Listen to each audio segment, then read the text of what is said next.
For privacy reasons, names and places have been changed. This story is inspired by true events.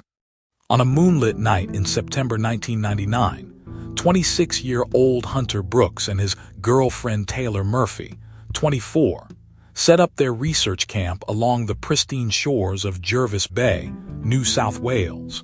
They never returned, despite an exhaustive coastal search that discovered their abandoned research vessel bobbing quietly offshore and their untouched camping equipment still arranged on the beach.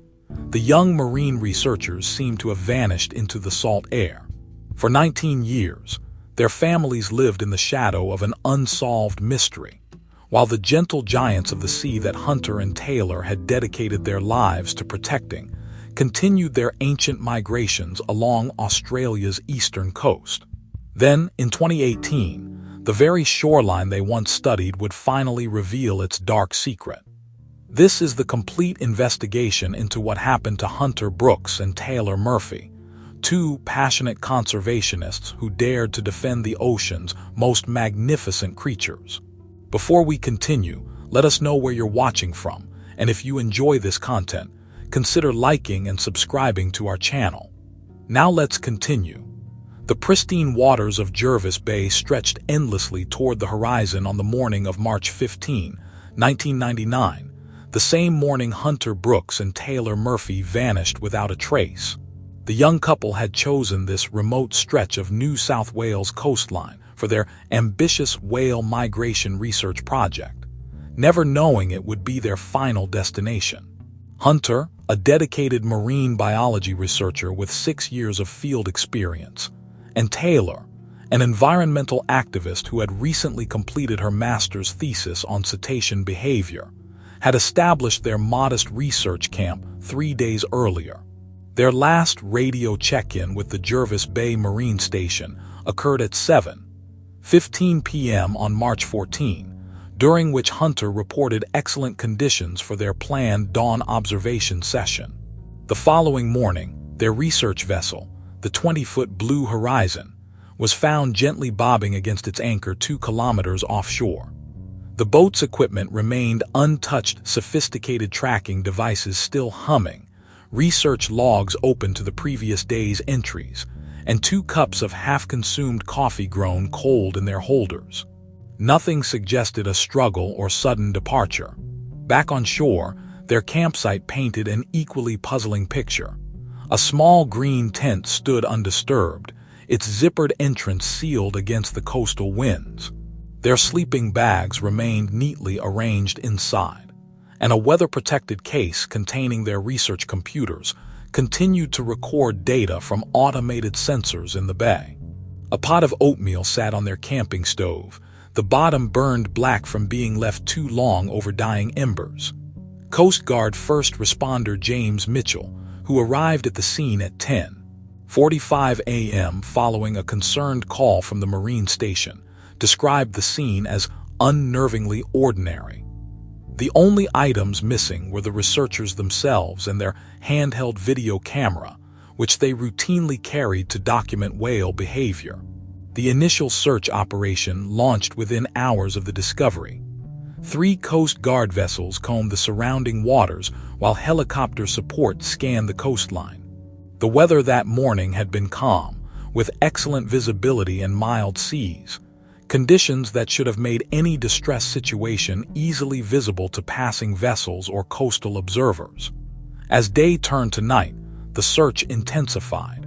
Thermal imaging equipment revealed no heat signatures along the rocky shoreline, and underwater searches detected no signs of recent disturbance. Local fishing boats joined the effort, their crews knowing every cove and inlet along this stretch of coast, but their intimate knowledge of the area yielded nothing. The disappearance quickly captured national attention. Hunter and Taylor's credentials as experienced researchers and their meticulous approach to safety protocols made their vanishing all the more baffling. Their families arrived within days, establishing a base at the nearby town of Huskisson, their faces appearing nightly on national news as they pleaded for information. Dr. Patricia Kelly, who had mentored Hunter during his graduate studies, reviewed their research plans and safety protocols. "Everything was by the book," she stated. "Hunter and Taylor were conducting standard observation work. Nothing in their methodology suggested any." Why unusual risks? The most perplexing aspect of the case was the complete absence of traditional signs of misadventure. No distress signal had been activated, though their emergency beacon was fully functional. Their life jackets remained stowed in their designated compartment on the boat. The vessel's radio worked perfectly, its last transmission revealing nothing unusual in tone or content. As the first week of searching drew to a close, investigators faced an unsettling reality. 2 experienced researchers had seemingly stepped off the face of the Earth, leaving behind a fully functional research station, and a mystery that would haunt the Australian coastal community for nearly 2 decades. What began as a routine missing persons case would eventually unravel into something far more sinister, its truth buried beneath years of silence and the shifting sands of Jervis Bay. As the search for Hunter Brooks and Taylor Murphy entered its second week, Sergeant Lisa Chen of the NSW Police Marine Area Command took control of the investigation. Her first action was to order a complete forensic sweep of both the research vessel and campsite, searching for any details the initial response might have missed. The blue horizon yielded subtle but significant clues. The vessel's GPS log showed a consistent anchoring position for 3 days, matching the couple's research protocol of observing from a fixed location. More intriguing were the last images captured by the boat's mounted camera system. A sequence of photos showing an unidentified vessel moving at high speed through the whale observation zone just before sunset on March 14.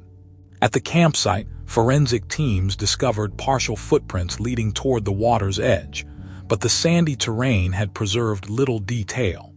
The couple's research equipment revealed that their final data upload occurred at 6:42 a.m. on March 15, suggesting they had begun their morning observation routine as planned.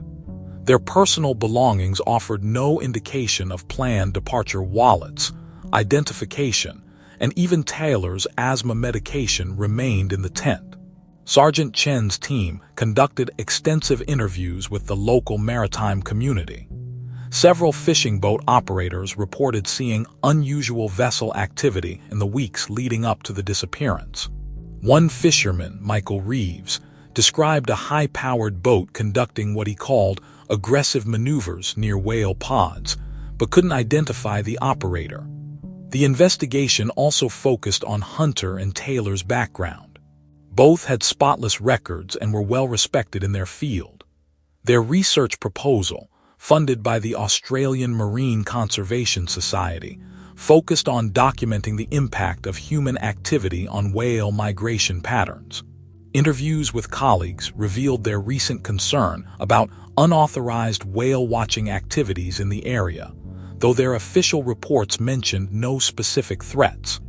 Weather data from the day of their disappearance showed calm conditions with moderate swells, nothing that would have troubled experienced mariners. The tide patterns and currents were mapped and analyzed, but modeling suggested that even if they had somehow entered the water, their bodies should have been found within the searched areas. Dr. Patricia Kelly provided investigators with access to Hunter's previous research data, revealing his methodical approach to documentation. His last recorded notes mentioned concerning commercial activity near the whale pods, though the details remained frustratingly vague. Taylor's personal diary, found in their tent, contained similar observations about boats harassing the whales, but named no specific operators. As the investigation progressed, Sergeant Chen encountered an unusual pattern of silence among some members of the local tourism community. Questions about commercial whale-watching operations were met with evasive answers or outright refusals to speak. Several potential witnesses canceled scheduled interviews, citing legal advice. The case took another turn when Agent David Thompson from the Department of Environment joined the investigation. His review of satellite imagery revealed increased boat traffic in the area during normally restricted hours, suggesting unauthorized commercial activity. However, the grainy images failed to provide conclusive identification of any vessels. By the end of the first month, the investigation had generated hundreds of pages of reports but few solid leads. The couple's bank accounts remained untouched, their phones never activated after March 14, and their emergency contacts reported no communication.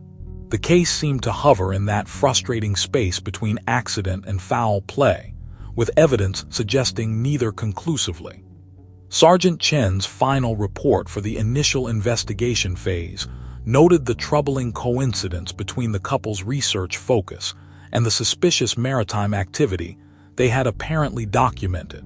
But without concrete evidence or bodies, the case gradually lost momentum, joining the growing files of Australia's unsolved maritime mysteries. For 19 years, the truth would remain hidden, as tenaciously preserved as the secrets beneath Jervis Bay's seemingly peaceful waters.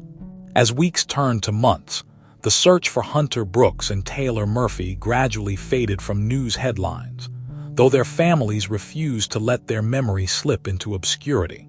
Every weekend for the first year, Hunter's father David would walk the shoreline of Jervis Bay, his weathered face scanning the horizon as if the sea might finally yield its answers. The case file remained active but grew dusty on Sergeant Chen's desk, its initial urgency dulled by time and the steady accumulation of other investigations. Yearly reviews brought the same frustrating results: no new witnesses, no recovered equipment, no traces of the missing researchers or their handheld camera. The marine research community felt the impact deeply. Several ongoing whale observation projects along the New South Wales coast were suspended or modified, with institutions implementing stricter safety protocols. Young researchers who had once dreamed of conducting solo field studies now worked exclusively in larger teams, the shadow of Hunter and Taylor's disappearance hanging over every expedition. Local whale watching tour continued to operate, though many reported decreased bookings in the months following the disappearance. The incident had cast a subtle pall over Jervis Bay's tourism industry, with visitors occasionally asking guides about the missing whale watchers, much to the operator's discomfort. Taylor's mother, Sarah Murphy, established a small foundation in their memory, offering safety grants to marine biology students.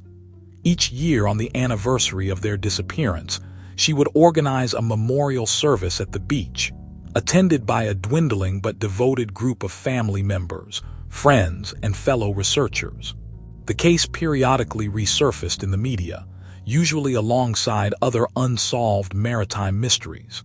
Journalists would rehash the known facts, sometimes adding speculative theories about rogue waves, underwater caves, or even foreign submarine activity. Each new article brought a brief flurry of tips to the police hotline, but none led anywhere substantial. Dr. Patricia Kelly continued analyzing Hunter's previous research data, hoping to find some overlooked detail that might explain their fate. She published several papers using their preliminary findings, ensuring their work wouldn't be entirely lost to time. In each publication, she included a dedication to her missing colleagues, keeping their names alive in scientific literature. 5 years after the disappearance, the NSW police officially reclassified the case from active to cold. The decision, though expected, hit the families hard. The thick case file, containing hundreds of witness statements, search patterns, and forensic reports, was transferred to the cold case unit, where it joined other unsolved mysteries of the sea. Local fishermen developed their own traditions around the disappearance. Many would pause their work when passing the coordinates where the blue horizon had been found, offering quiet respects to the missing researchers. Some claimed to avoid the area entirely, speaking of an unnatural stillness in the waters where Hunter and Taylor were last known to be. A decade passed, then 15 years. The original investigators retired or moved on, replaced by younger officers who knew the case only as a department legend. The weathered missing persons posters, once prominently displayed throughout coastal communities, faded and disappeared, replaced by newer tragedies and fresher faces. Yet something remained unresolved in the waters off Jervis Bay. The case refused to be forgotten entirely, perhaps because its very mundanity made it so disturbing. Two experienced researchers had vanished on a calm morning, leaving behind a fully functional boat and an undisturbed campsite. It defied logical explanation, suggesting darker possibilities that no one wanted to voice aloud. By 2018, most had accepted that the truth about Hunter Brooks and Taylor Murphy would remain one of Australia's enduring maritime mysteries. Their families had reluctantly moved from demanding answers to preserving memories, their anger gradually replaced by a resigned sadness. But the sea holds its secrets in its own time, and the shifting sands of Jervis Bay were about to reveal a truth more terrible than anyone had imagined. The winter storms of 2018 battered the New South Wales coastline with unusual ferocity, carving new patterns into the familiar shores of Jervis Bay. On the morning of July 12, local beachcomber Marcus Fletcher walked his usual route along the eroded coastline, scanning for interesting debris brought in by the recent tempests. What he discovered would shatter 19 years of silence. Protruding from a newly exposed section of shoreline, partially unearthed by the violent surf, was a waterproof camera housing. Fletcher, who had lived in the area during the original disappearance, immediately contacted authorities. Within hours, Jervis Bay became an active crime scene once again. The excavation revealed more than just a camera. Beneath layers of compacted sand and sediment lay the carefully concealed remains of Hunter Brooks and Taylor Murphy, along with their research equipment. The methodical recovery process, overseen by forensic archaeologist Dr. Sarah Martinez, unveiled a grim tableau of evidence that had waited nearly 2 decades to be discovered. The recovered camera, though damaged by years underground, contained an intact memory card sealed within its waterproof core. Dr. Patricia Kelly, now nearing retirement but still haunted by her former student's disappearance, worked alongside digital forensics experts to extract its contents. The recovered footage painted a disturbing picture of events that had transpired on that March morning in 1999. The final recording showed a high-speed vessel aggressively pursuing a pod of whales, forcing the animals into dangerous shallow waters. Hunter's voice could be heard documenting the boat's registration number and describing the operator's reckless behavior. The footage ended abruptly with sounds of confrontation and Taylor's sudden cry of alarm. Forensic analysis of the remains revealed blunt force trauma consistent with boat strikes. The location and pattern of injuries told a story of deliberate violence rather than accidental collision. Fragments of blue paint embedded in bone matched the type used on commercial vessels of the era, providing crucial physical evidence. The discovery site itself yielded additional clues. The bodies had been buried with precision, well above the normal high tide line, indicating local knowledge of tidal patterns. Nearby, investigators found several pieces of weighted equipment that had been used to sink evidence in the bay, though years of ocean currents had scattered most of it beyond recovery. Dr. Kelly's examination of Hunter's recovered research materials revealed systematic documentation of illegal whale-watching activities in the months leading up to their disappearance. Their final datasets, stored on water-damaged but recoverable hard drives, included detailed logs of vessels operating outside permitted hours and approaching whales well within restricted distances. The evidence painted a picture of 2 dedicated researchers who had unknowingly stumbled upon an illegal operation that was terrorizing the very animals they sought to protect. Their meticulous documentation had posed a direct threat to someone who had decided that silence was worth killing for. Sergeant Lisa Chen, now a senior inspector, returned to lead the renewed investigation. The recovered evidence transformed what had long been considered a mysterious disappearance into something far more sinister: a calculated murder designed to protect a lucrative illegal enterprise. The families of Hunter and Taylor received the news with a complex mixture of grief and relief. David Brooks, his hair now gray and his face deeply lined, stood at the excavation site and finally allowed himself to weep for his son. Sarah Murphy clutched her daughter's recovered research journal, its pages containing not only scientific observations, but also her final thoughts and concerns about the illegal activities they had witnessed. As news of the discovery spread through the marine research community, Dr. Kelly organized a memorial service attended by hundreds of scientists, students, and environmental activists. The gathering served not only to honor the murdered researchers, but also to highlight the ongoing importance of their work in protecting marine mammals. The unearthing of Hunter and Taylor's remains marked the beginning rather than the end of the investigation. With physical evidence finally in hand, investigators could now pursue the truth that had been buried beneath the sands of Jervis Bay for nearly 2 decades, leading them inexorably toward a confrontation with a killer who had believed the sea would keep his secrets forever. The discovery of Hunter and Taylor's remains transformed the sleepy coastal town of Jervis Bay into a hive of investigative activity.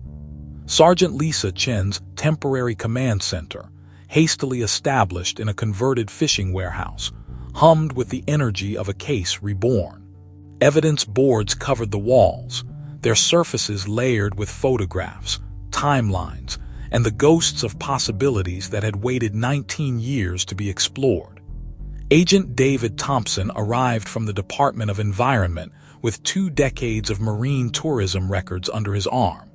His methodical review revealed a pattern that had gone unnoticed in 1999: a sharp increase in whale-watching profits from one particular operator during the years preceding Hunter and Taylor's disappearance. The business belonged to Craig Anderson, whose company, Whale Watch Adventures, had dominated the local tourism industry throughout the late 1990s. Financial records showed suspicious cash deposits far exceeding reported ticket sales, suggesting an underground operation running alongside the legitimate business. Former employees of Anderson's company, now freed from old loyalties by time and distance, began to speak. They described high-speed pursuits of whale pods, illegal night tour, and a cavalier disregard for wildlife protection regulations. One former boat captain, speaking on condition of anonymity, recalled Anderson's fury when researchers appeared in his preferred hunting grounds. Chen's team meticulously reconstructed the tourism operations of 1999. Satellite imagery from archived environmental surveys showed unusual boat activity in restricted areas, particularly during the pre-dawn hours when whale pods were most vulnerable. The patterns matched perfectly with the data recovered from Hunter's research equipment. Local fishermen, their memories jogged by the recent discoveries, reported heated confrontations between Anderson and various research vessels in the months leading up to the disappearance. Several recalled Anderson's distinctive blue-hulled boat operating in protected waters, often returning to shore well before the official start of the tourism day. The investigation uncovered a web of silence maintained through a combination of economic pressure and implied threats. Anderson had employed nearly a quarter of the town's working population through various tourism ventures. Those who questioned his methods often found themselves unemployed, their concerns dismissed by authorities who saw only the prosperity he brought to the region. Dr. Patricia Kelly's analysis of the recovered research data proved crucial. Hunter's meticulous logs documented systematic harassment of whale pods, including detailed accounts of boats herding marine mammals into shallow waters for better tourist viewing. The practice had resulted in numerous whale injuries, with some animals showing propeller scars visible in Hunter's underwater photographs. As investigators dug deeper, they discovered that Anderson's operation had caused documented injuries to at least 37 whales over a 5-year period. The injuries ranged from minor propeller cuts to severe blunt trauma, all carefully noted in Hunter's recovered research journals, but never properly investigated at the time. The breakthrough came when Chen's team located Anderson's original boat, now rotting in a maritime scrapyard hundreds of miles up the coast. Despite years of exposure to the elements, forensic analysis revealed traces of paint transfer matching the fragments found with Hunter and Taylor's remains. More telling were impact marks on the hull, consistent with the injuries documented in the autopsy reports. Witnesses began to remember details they had previously suppressed. A dock worker recalled seeing Anderson's boat return early on the morning of the disappearance, its deck showing signs of hasty cleaning. A fuel station attendant remembered Anderson purchasing additional fuel cans that same morning, despite having already filled his boat's tanks for the day's tour. The investigation took on new urgency as evidence mounted. Agent Thompson's team uncovered a series of shell companies used to hide profits from the illegal tour, while Chen's officers traced the sale of specialized equipment used to pursue whales at dangerous speeds. Each new discovery added another piece to a puzzle that had remained unsolved for far too long. As winter turned to spring, the investigation moved from gathering evidence to building a case. The recovered camera footage, combined with forensic evidence and financial records, painted a damning picture of a man who had killed to protect his illegal enterprise. Anderson's careful efforts to hide his crimes had preserved not only the evidence of the murders, but also proof of systematic wildlife abuse that would help bring him to justice. The case that had haunted Jervis Bay for 19 years was finally approaching its resolution. But for those involved in the investigation, the true magnitude of Anderson's crimes was only beginning to emerge. The deaths of Hunter Brooks and Taylor Murphy had been more than just a double murder. They represented the silencing of voices raised in defense of creatures who could not speak for themselves. The arrest of Craig Anderson unfolded on a quiet Sunday morning, 19 years and 4 months after Hunter Brooks and Taylor Murphy took their final breaths. Sergeant Lisa Chen personally led the operation, choosing the early hours when Anderson's whale-watching business prepared for its first tour of the day. Anderson stood on his dock, checking weather reports on his phone, when the police vehicles rolled silently into the marina parking lot. He showed no surprise at their arrival, as if he had spent 2 decades preparing for this moment. Only a slight tremor in his hand betrayed any emotion as Chen read him his rights. The evidence against Anderson had become overwhelming. Forensic analysis of his original vessel, the Ocean Wanderer, revealed more than just paint transfers matching those found on the victim's remains. Hidden beneath layers of newer paint, investigators discovered careful repairs to the bow section, consistent with the impact damage that had killed Hunter Brooks. The recovered camera footage proved devastating to Anderson's carefully maintained facade of innocence. The high-definition images clearly showed his boat pursuing a pod of whales at dangerous speeds, forcing the animals into shallow waters. Hunter's voice on the recording provided damning commentary, documenting registration numbers and violations of wildlife protection laws. The final moments of footage captured Anderson's boat turning sharply toward the researcher's position before the recording abruptly ended. Financial records told their own story of criminality. Agent Thompson's team uncovered 19 separate shell companies used to launder profits from illegal whale-watching tour. Bank statements showed cash deposits totaling more than $8 million over 5 years, far exceeding the reported income from Anderson's legitimate business operations. Former employees, freed from their fear of reprisal, began sharing detailed accounts of Anderson's illegal activities. They described late-night tours sold at premium prices, promising closer encounters with whales than regulations allowed. Some recalled Anderson's explicit instructions to lie to authorities about their activities, with several stating he had personally threatened their families to ensure silence. Dr. Patricia Kelly's analysis of Hunter's recovered research data proved crucial to the prosecution's case. The detailed logs documented systematic harassment of whale pods, including precise timestamps, coordinates, and photographs of injured marine mammals. Hunter had recorded at least 37 separate incidents of whale injuries directly attributable to Anderson's operation, each meticulously catalogued with scientific precision. The morning of the murders emerged in stark detail through witness statements and recovered evidence. Anderson had discovered Hunter and Taylor documenting his illegal activities from their research vessel. Rather than risk exposure of his operation, he had rammed their boat, causing fatal injuries to both researchers. He then buried their bodies above the tide line, using his knowledge of local currents to conceal evidence underwater. During questioning, Anderson maintained a stoic demeanor until confronted with Hunter's final research notes. The young scientist had documented not only illegal whale-watching activities, but also a pattern of deliberate harassment designed to drive whales into photogenic but dangerous shallow waters. When presented with photographs of injured whales matched to his boat's distinctive propeller marks, Anderson's composure finally cracked. The prosecution's case gathered momentum as Marine Patrol investigations revealed the full scope of Anderson's operation. Tour boats modified for high-speed pursuit, unauthorized night vision equipment, and sophisticated sonar systems designed to locate whale pods all pointed to a premeditated scheme to exploit protected marine mammals for profit.